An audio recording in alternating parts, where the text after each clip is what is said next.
Hi there. This is Alex with Arvit Real Estate. You've reached us about a rental unit. Is it okay if I ask you a few quick pre-qualification questions to help management follow up?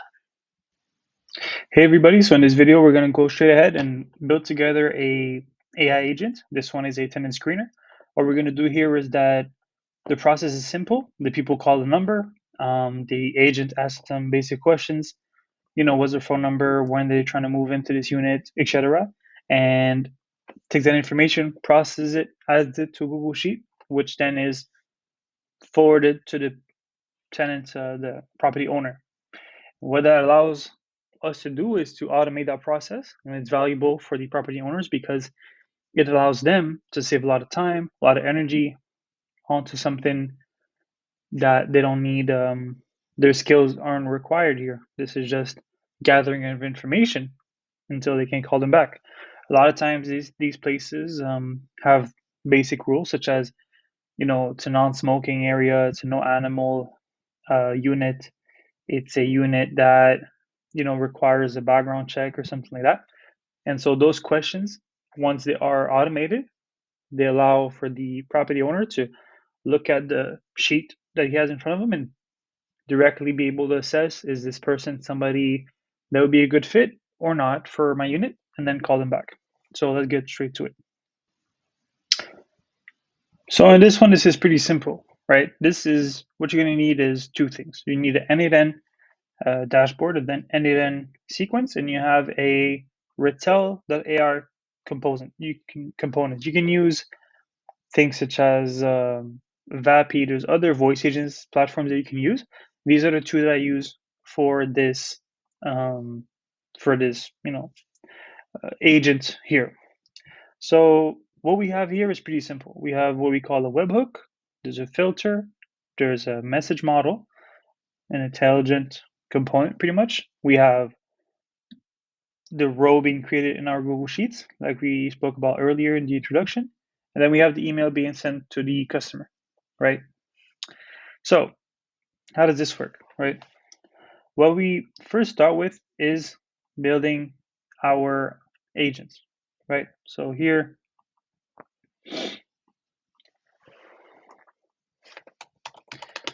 we'll call it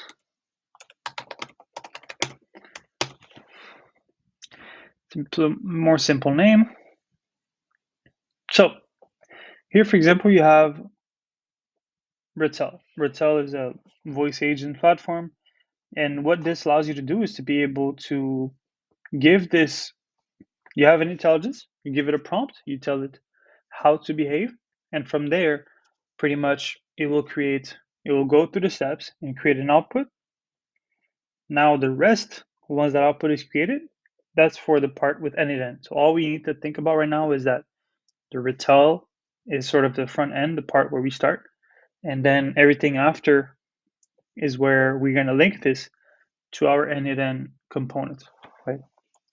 And so when we go onto Retell, we can do it together. When we first arrive on the Retell, right,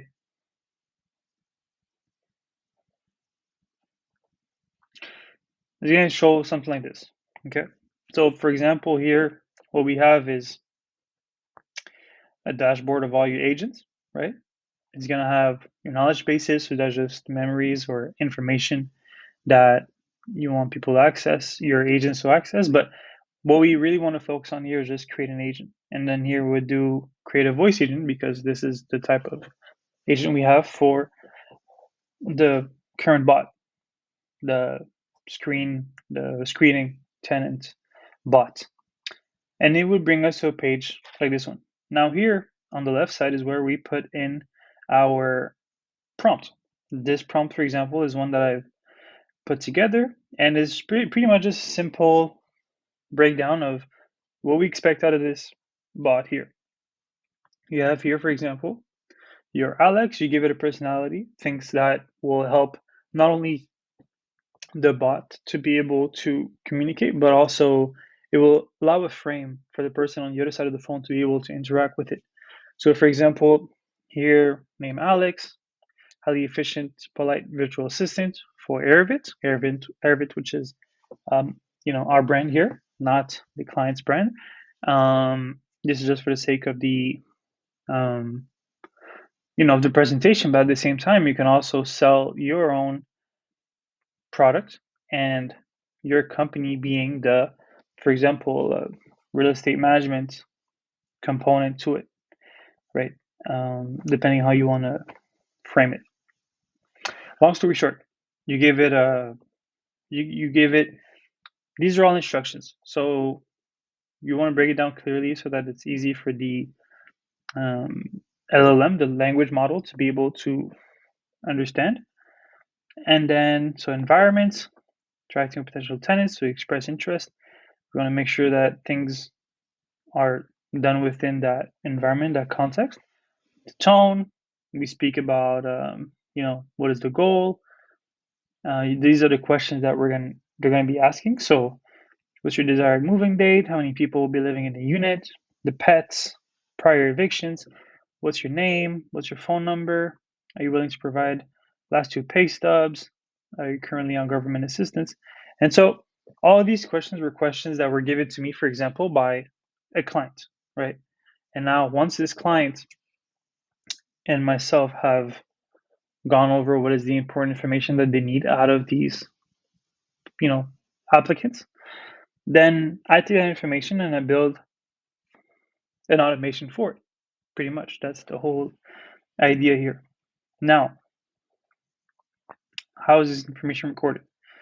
Now here, you just pretty much simply tell it to, you can confirm. You can have your bot confirm with the, the caller, the user, to tell it, hey, so this is what I have here. I have that you are so and so, that you have a dog, your number is such and such, etc. That step is crucial. At the same time, you want to find ways to make it a little less heavy because sometimes it can be a little slow.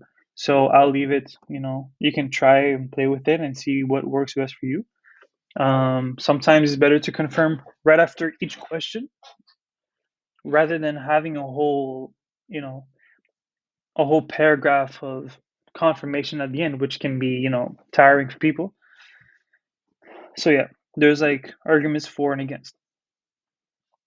And yeah, so wrap up. Guardrails, these are important. Guardrails are important because you want your bot to remain within a certain frame, within a certain perspective. You don't want it to start, talking about things that are not relevant or even things that are inappropriate or whatever the case may be, because it won't do so on purpose unless you tell it that, the things that it may speak about are really limited to this context, which is, for example, real estate, right? Now, blah, blah, blah, these are just notes. So, right, this is a little bit like guardrails, but keep professional, polite, natural phrasing in both languages. So, for example, here, the bot has the potential to speak 2 languages because here in Canada we had that dynamic. So that's something to take into account. Maybe in your part of the world there are different languages which may be more relevant than French and English, but it's important to take that into account, right, when building these things, such as, okay, in what language will I most likely get my answers in? Or in what language will my audience be more comfortable in? So, it could be Spanish and English, could be Spanish, French, English, whatever, you get the idea. But that part is really more important when it comes to how, when we're going to go into our N8N component, it's going to become important to really look into that, because our intelligent component, the LLM, will then take the information from this part, the Retell component, the voice agent, the voice aspect, and process it. And so you want to be able to process that information correctly later on. So that's just the side notes. So once we're here, right? And this prompt, you get the general idea. If you want, you can take a time or a screenshot, or I can put it under if you like in this video. If anybody asks, I'll provide it, but it will allow you to pretty much be able to, get started, or you can build your own. Like I said, it's pretty straightforward. You got to do some tests to then figure out what works better. Okay, let's move on to how our end-to-end, because this is the most important part, right? You have a bunch of different things that we can see here also on the screen, which we can address right away as well. Here on top is the language, like the voice that you want to hear. So here I have, what is here, Simo, right? Simo is a female voice, for, use it to your taste or whatever. This here is GPT-5 Nano, which is pretty much just the intelligence that we're going to use to be able to, you know, answer and interact with this the users. And so you can tell that pretty much the higher you go in numbers, the more expensive it goes, right? 0.012, 0.04 per minute. So per usage, the price goes up, but at the same time, your you know speed of processing goes higher and stuff like that. But it's not necessary to go high. You can go with lower, lower tiers based off your need. And also the size of the prompt, the size of the inquiry, the size of tokens being used, tokens being sort of like the currency of how the platforms sort of scale or give a size to the usage. So, and here we have the languages. For example, you have English. You can have multilingual, but in here is going to be pretty much all the languages. Or you can pick, right? You can pick between all the different options here. The other option is you can also give it, for example, multi-language, but in the prompt restricted to French and English. Now, here we have functions, knowledge base. So here you can add, for example, let's say your client here has, information about the units that they have, right? They're going to tell you, okay, these are the units that I have available. I have 1, 2, 3, 3rd Avenue, 3, 4, 5, 6th Avenue, and 4, 5, 6, 7th Avenue. Well, you can take that information and put it into what we call a knowledge base, and from there be able to have this bot acts as an information to answer questions. So this doesn't necessarily have to be solely a place where the bot receives information, but it's also somewhere where it delivers information back. So people might have questions such as like, how many units do you have available? And then you'll be able to answer based off what you have provided in this knowledge base, which is pretty easy to set up. You can use you click add new knowledge base, and see, for example, here I have one, and it's like this one I made off of as a template, and you can it's in a PDF file, for example, right? Just to say how simple it is to have it present. So we'll remove this for now, but let's move forward. Speech settings, pretty simple. Responsiveness, how fast do you want them to, answer back after something is said? You can leave it like that. Speech settings, background noise, we just covered that. Sorry about that. Settings. So real-time transcription settings. All of these I didn't change any of these. The sole thing that is important to us, I mean, more than anything, is pretty much when it comes to the webhook. So here is something that is important. We're going to come back to this after when we have gone to end-to-end. This here will come back, as a relevant point, and as we will see soon. But I just wanted to run through the different parts of this so that you're not a stranger to them when you deal with them yourself. At the bottom here, you can just see AI speaks first or dynamic message. You can pick and choose what is the first message that your AI is going to say to this person. And so depending on if it's an outbound call, like your agent is calling someone or they are calling you, you might want to, deal with that differently. Anyways, and here on the right is just where you can test the agent. You can have it, you can do a test by call.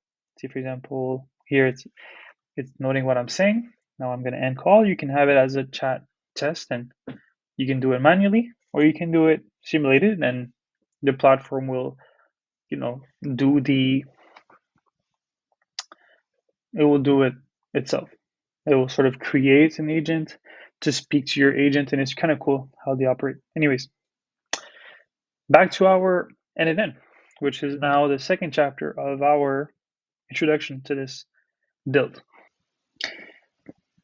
So when it comes to our NNN, then forgive the change of clothes. I had to re-record this part because, you know, it was a technical problem. But yeah, when it comes to our NNN, right? So we spoke about the webhook, right? So to overview, right now we have the the webhook, which is the information we already set up, blah blah blah. The test URL that we're going to put into our RTL. So that's up to now, and then the output from this webhook is a bunch of components that then we can use later on when it comes to our other parts, such as the LLM. And once again, as we can see here, I did a test, and then see every node is going to have an input and an output. So as long as you don't overcomplicate these things at first, even if you don't understand, it's better to simply just apply, and then over time you start to understand. And the best perspective I had when it comes to how to see this whole process is basically just water flowing through a river, and you guide the water with different pieces. And some of these pieces are the nods, for example. You do it to the prompt, and the water here is the information you get from a user, and now you're just guiding it through kind of like a dam. That a dam will catch water as it comes and then filter it out in a certain direction at a different flow, etc. And this is the output. This is what comes out of it. Now, as you can see, when it comes to, because we already spoke about the webhook, like we said, this filter here simply makes sure that this is when the call is done, that the information moves further. And so we have one of our conditions here is that the call is call ended. So you just want to make sure that you see event call ended, body JSON body event call ended. You just want to make sure that what you put as the expression on the right side is exact to what you anticipate from the left here, so that you make sure that you have the right outcome, right, for that it applies.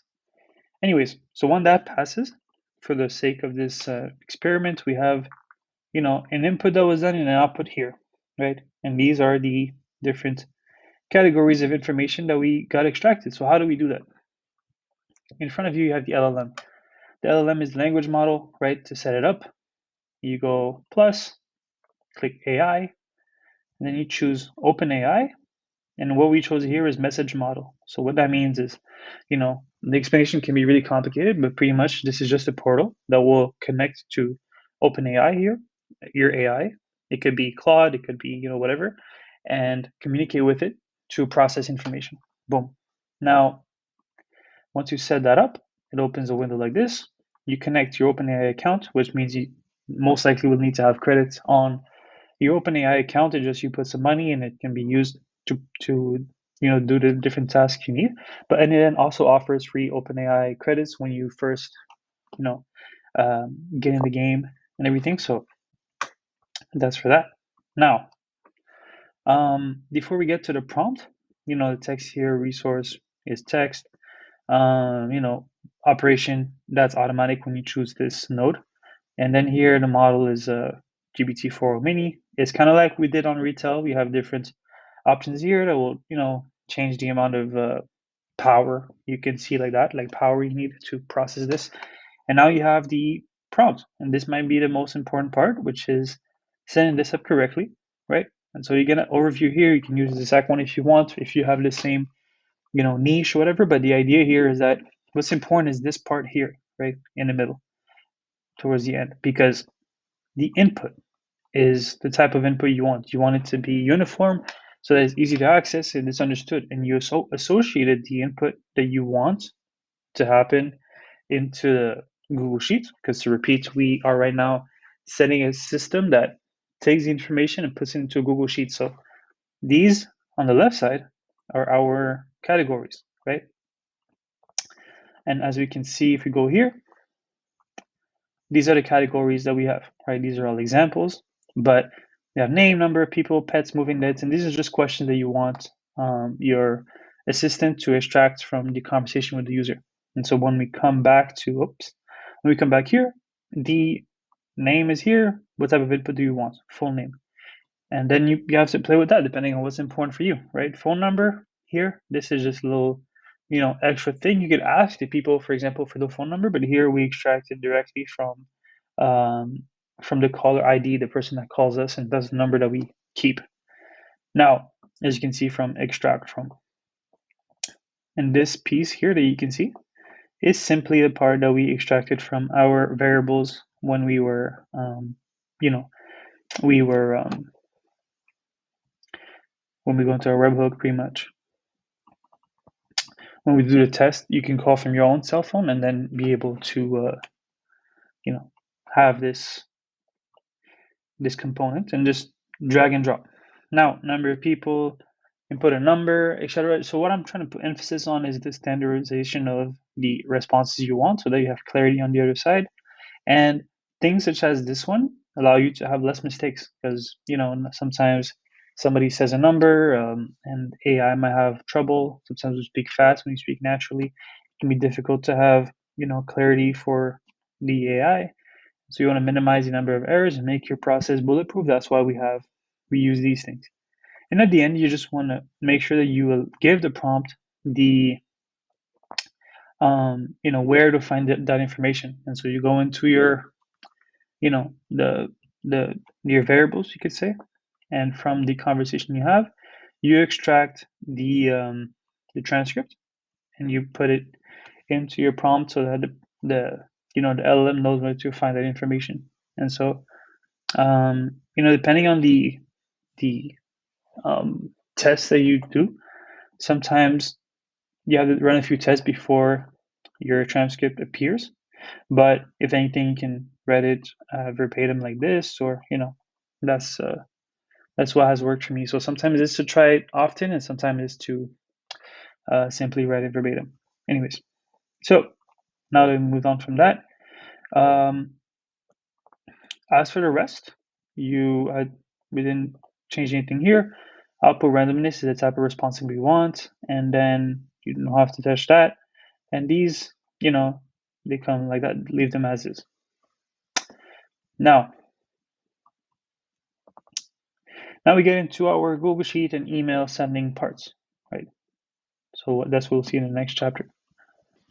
So the part where we append a row in our Google Sheet. Google Sheet is something we have to prepare beforehand with the right columns that we want based on the information that we're trying to extract from the conversation. And you just need the title, name, number of people, pets, for example. So, any one that is relevant to you. Now, when you go back to NNN, to find this append row, node, you go into here, you write Google Sheets. And then once you click there, you have your, it's a folder and it shows append row and sheet. You click that and it's, let's do it. And it gives you this. This is where you create new credentials. You connect Google accounts, the same one that you had your pre-prepared sheet in. Now, this is sheet within documents. So you're letting the page know, the software know that you're actually looking for a sheet that's within a document that exists already. Here's where you choose the document. This is where you choose the sheet within the document. Boom. So here we can delete this, right click delete, and we go here. We have, what we have pre-prepared. Now, if you remember earlier, we had the output from the LLM, right? And that's what you see at the bottom here. This is what we already spoke about, right? This is my Google Sheets account being connected. Sheet within document, operation append row, like we already talked about. Usually this is automatic. This is the document I was talking about and the sheet. If we go here, that's the document and that's the sheet. You can change the sheet name if it's better for you. Now, what's important part here is this here. So you see here I have the 6 first ones already set up for you, but pretty much what that refers to is you can really drag and drop based on the test that you have ran. So to do the test, what I suggest to do is you can You can come here, you can remove the connection with the filter, and that has worked for me pretty well. And then when you go execute trigger, you go to Ratel, you test, hello.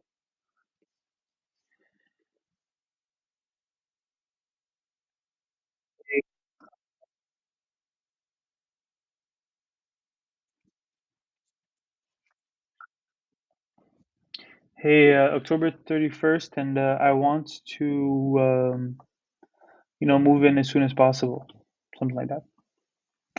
So that was just for the sake of the conversation, just to have some, some information to work with. But what I want to demonstrate is here. So the LLM had a conversation, and you can see this is the, this is the output. Boom. Now, um, it's important to remember that your, you know, your end-to-end sequence receives notification every so, often throughout a call. So there's one when the call is, first received, one in the middle, and at the end, or whatever. And so it's periodic. And so now that's why we remove the filter to get something to work with. Now, when we get to the append row, which is what I want to talk about, this is what I was referring to. See, the output from your LLM is this. This is what you have already set up. You can grab them and then drop them into the places you want, like phone number, number of people, whatever the information. And that's how we accomplish this. Pretty much there's nothing else to do on this, node. So once that's done, you can pretty much just, execute the step. And, there's nothing to put into the rows because I didn't say much into that call. And also because the notification was at the start of the call and we didn't apply the filter, that's why there's no information here. So now we can move on to the email part. I hope that was clear enough. So for the email part, pretty simple. What we're going to do is we're going to open a node again called send email. Now, like we said previously, you can write it straight here. Send email. You can click, this one, for example. There's also, depending on which one you're going to use, you can use Outlook, Outlook, Microsoft Outlook, depending on which one you want. If I'm not mistaken, they also have Gmail, right? So depending on which platform you use, some of them might be better than others. What I did is I used a simple send email node. So quick overview. This is where you connect to your emails. So create new credentials. This is where you would connect to, your email. It is going to ask you for a port number. That's just based on the platform you use, such as right now, Gmail is the easiest one to do. And if you're looking for your port number or whatever, you can ask ChatGPT to help you figure that out. That's what I did. And it was super helpful. It takes only a few seconds. Now, operation we do is send. Nothing changes there. The email you're going to send from has to be the same domain, or platform that you used for the SMTP account. Then that's just an email that I have, and then you're going to send to, that's the client's email, or whatever platform or email you're going to use to receive notifications from this bot. The subject that you want to use, that's the, for example, new tenant prospect, right? That's a name you're going to use to notify your, user that, your client, that they have a new tenant interested in moving in. The email format, HTML for this one, because I will explain. If you want to do a simple one, you can do text, but what's interesting here is to have it at HTML allows you to give something that is more, pretty looking. And you want also to give a product which, has good, nice packaging. And, presentation is everything sometimes. So you want to make it look good. And so this is something that you can build using ChatGPT as well. Hey, build me an email template using HTML for this scenario, and it will give you something that looks the part. But what's important here is to take in the different JSON components from your test and to drag and drop them at the right place. That is pretty much the most important part, because that is the information that you're going to get from each email that you're going to be able to send to your client. And so unless you have that, pretty much the email is just going to be one thing repetitive, but that's not what you want. We want things that are, variable to the actual conversation that took place. And so yeah, to do that, what I did is I would do a test. When the test would get to this node here, I would simply, drag and drop based off. See, here we have nothing because we don't have a test right now. And so yeah, drag and drop. It's super simple. The most important part here is just not to overthink, even if it doesn't really make sense at first, or it might seem like we're not grasping everything. It's just sometimes to apply, make it work, and then we're going to see that we're going to see what was the hiccup. So that's that. That's the whole workflow here. And I just wanted to once you're ready, you put it as saved. You make sure it's in active, and then you'll have your first AI bot. So to do a test, what we can do, we can go back to our Retell AI, and when we click publish, we're gonna see the phone number appear that you are gonna use. If you don't have one, it's gonna offer you the chance to buy one and connect it to the bot, and that's when I'll have a number, I can call it, and then. Hi there, this is Alex with Arbit Real Estate. You've reached us about a rental unit. Is it okay if I ask you a few quick pre-qualification questions to help management follow up? Yes, for sure. Great. First question, what's your desired move-in date? December 5th. Got it. Move-in date, December 5th. Next question, how many people will be living in the unit? 3 people. Got it. 3 people will be living in the unit. Next question, do you have any pets? No. Noted. No pets. Next question, do you have any prior evictions? No. Noted. No prior evictions. Next question, what is your name? James Frank. Nice to meet you, James. Next question, what is your phone number so we can contact you? 516-321-3233. Nice to meet you, James. Thank you. Next question, are you willing to provide your last 2 pay stubs? Yeah. Thanks, James. Next question, are you willing to provide your last 2 pay stubs? Yes. Thanks, James. Next question. So that's a test, as as we spoke about, and I just wanted to give you guys a quick glimpse of what it looked like as from what we built. And thank you for your time. I hope this was helpful. If you have any questions, feel free to leave them in the comments below.